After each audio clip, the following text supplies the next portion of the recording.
বাংলাদেশে নতুন করে মাথাচাড়া দিয়ে ওঠা ভারত বিরোধী বিক্ষোভ এবং ভারতীয় হাই কমিশনের ওপর হামলার হুমকি নিয়ে তৈরি হয়েছে তীব্র উত্তেজনা। ইনকিলাব মঞ্চের নেতা ওসমান হাদির মৃত্যুকে কেন্দ্র করে ওপার বাংলায় অস্থিরতা চরম আকার ধারণ করেছে। ঢাকার ভারতীয় হাই কমিশনের সামনে রাস্তা আটকে বিক্ষোভ দেখানোর পাশাপাশি চট্টগ্রামে ভারতীয় ডেপুটি হাই কমিশনারের অফিস ও সহকারী হাই কমিশনারের বাসভবনের সামনে উন্মত্ত জনতা ভারত বিরোধী স্লোগান দেয়। উদ্ভূত নিরাপত্তা পরিস্থিতির কথা মাথায় রেখে ঢাকা, চট্টগ্রাম ও খুলনায় ভারতের সমস্ত ভিসা আবেদন কেন্দ্র অনির্দিষ্টকালের জন্য বন্ধ করে দেওয়া হয়েছে।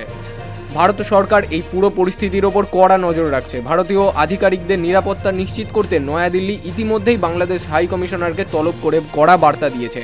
ইনকিলাব মঞ্চের মুখপাত্র ওসমান হাদির মৃত্যুতে আগামী শনিবার বাংলাদেশে একদিনের রাষ্ট্রীয় শোক ঘোষণা করেছেন প্রধান উপদেষ্টা ডক্টর মোহাম্মদ ইউনূস। তিনি দেশবাসীকে ধৈর্য ধরার এবং গুজবে কান না দেওয়ার আবেদন জানিয়েছেন। বিশ্লেষকদের দাবি, একটি বিশেষ মহল হাদির মৃত্যুকে রাজনৈতিক অস্ত্র হিসেবে ব্যবহার করে ভারত বিদ্বেষী হাওয়া তৈরির চেষ্টা করছে, যাতে দেশের গণতান্ত্রিক প্রক্রিয়া বিঘ্নিত হয়। বাংলাদেশের এই উত্তাল পরিস্থিতি দুই দেশের কূটনৈতিক সম্পর্কের ওপর বড়সড় প্রভাব ফেলতে পারে বলে আশঙ্কা করা হচ্ছে। Bureau report, big news Bangla.